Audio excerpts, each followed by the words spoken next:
Ces initiatives ont confirmé une nécessité qui se faisait sentir de plus en plus, celle de constituer un réseau formel des universités publiques régionales d'Haïti.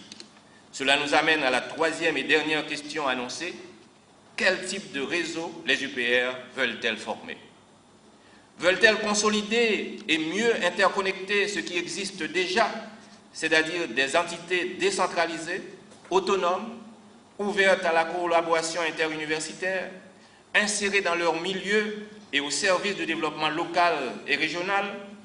Ou veulent-elles créer une structure coiffée par un seul recteur, ou un seul président, ou un seul conseil d'administration?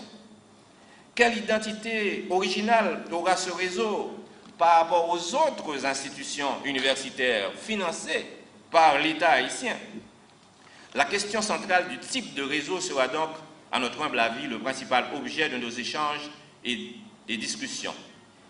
À elle se sont jointes 4 sous-thèmes majeurs sur lesquels nous sommes aussi à la recherche d'inspiration et d'engagement.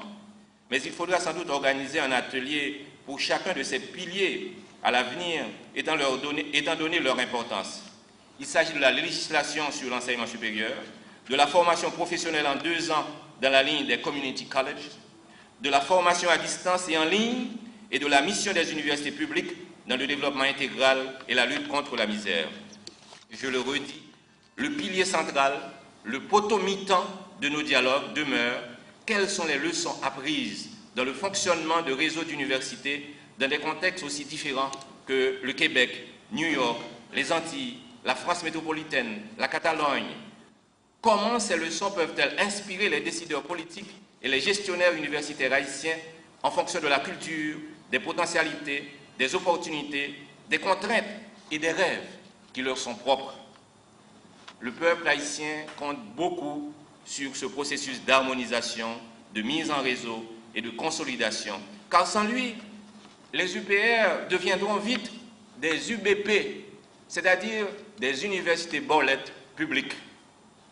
Par contre, si ce mouvement progresse avec succès, les UPR participeront à la création dans nos départements géographiques d'une nouvelle culture universitaire, faite d'autonomie, d'excellence, de solidarité, de reddition de comptes, de recherche, d'innovation, de célébration de nos victoires et d'ouverture à la transcendance.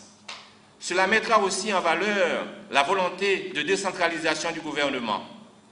Le succès des UPR sera le succès de tous, celui du MENF en particulier. En tant qu'animateur du groupe sectoriel des partenaires de l'éducation, l'UNESCO ne cesse de faire le plaidoyer de ce plan opérationnel et du projet de pacte sur l'éducation, qui sont le fruit d'un long travail des experts haïtiens. Le pacte de partenariat, désormais prêt à la signature, est le fruit de ce plaidoyer.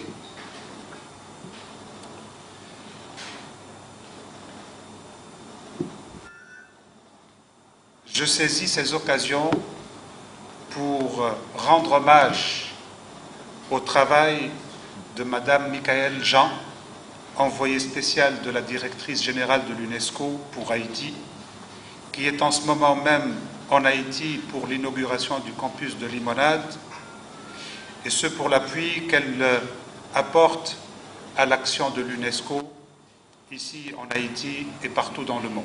Le terme donné par le recteur de 5 à 10 000 jeunes qui chaque année partent étudier à l'étranger. Il faut arrêter ces fuites de cerveau. Si vous voulez réussir à pouvoir structurer, organiser, il faut vraiment voir comment est-ce qu'on met fin à cette fuite des cerveaux. La réhabilitation des politiques publiques en faveur de l'enseignement supérieur, ainsi que la décentralisation de l'enseignement autour d'universités régionales structurées et fortes, comme nous l'a dit le recteur d'Écaille, est un véritable défi pour Haïti et nous sommes prêts à vous aider à relever ce défi. J'ai suivi avec attention tous les efforts conjoints menés par les autorités haïtiennes, les universités, pour trouver des solutions pérennes, pour permettre au système éducatif de délivrer un enseignement de qualité privilégiant l'apparition de pôles de compétences et d'excellence sur tout le territoire. Pôles spécialisés, comme nous l'a rappelé le révérend, en fonction d'enjeux économiques et en fonction de la réalité de terrain du pays. Mais la réussite dans le domaine de l'enseignement supérieur passe obligatoirement par la valorisation des enseignants, professeurs, chercheurs, dont malheureusement la communauté a été fortement touchée par le séisme. Cette réussite nécessite également de développer la formation. Parmi les curricula qui offrent les effets démultiplicateurs pour renforcer les ressources humaines de qualité, permettez-moi de citer la formation des enseignants-chercheurs. Chercheurs qui viendront renforcer la communauté scientifique haïtienne, ainsi que la formation des enseignants des niveaux primaires et secondaires. La réussite passe également, et ça a été souligné, par l'élaboration d'une stratégie nationale, opérationnelle, déclinée sur le terrain, qui permet de fédérer toutes les énergies et favoriser les synergies. Le ministère prendra les dispositions en vue de la mise en place du Conseil d'orientation et de développement des universités en région. Il se penchera au cours de cette année sur le dossier de leur cadre légal. Le ministère verra aussi à créer les conditions pour que les UPR soient dotés dans les prochaines années de leur plan stratégique. Mesdames, Messieurs, vous aurez donc compris que mon ministère, dans la foulée de l'intérêt manifeste du président de la République et du gouvernement, attache une très grande importance au développement de l'enseignement supérieur et de la recherche. Ce sont pour nous deux dimensions essentielles pour que les universités puissent contribuer efficacement à l'essor de la communauté. Vous aurez également compris que, dans le cas d'Haïti, il est plus qu'évident que l'enseignement supérieur a un rôle énorme à jouer dans le développement des régions en leur fournissant en particulier la main-d'œuvre spécialisée indispensable à la constitution de véritables pôles de développement. Je me réjouis donc de la tenue de cet important atelier ce matin qui permettra d'échanger sur les expériences de la gestion d'universités en réseau. L'Université du Québec et l'UAG ont beaucoup à nous apprendre en ce sens.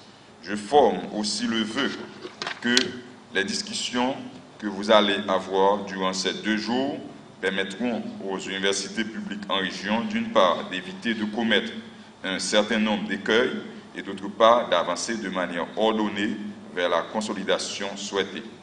Les contacts établis avec la Conférence internationale des dirigeants des facultés de gestion d'expression française, CDGF, et le Centre d'études internationales des mouvements économiques et sociaux vont se poursuivre en vue de l'établissement de protocoles de coopération au bénéfice des universités publiques dans les prochains mois.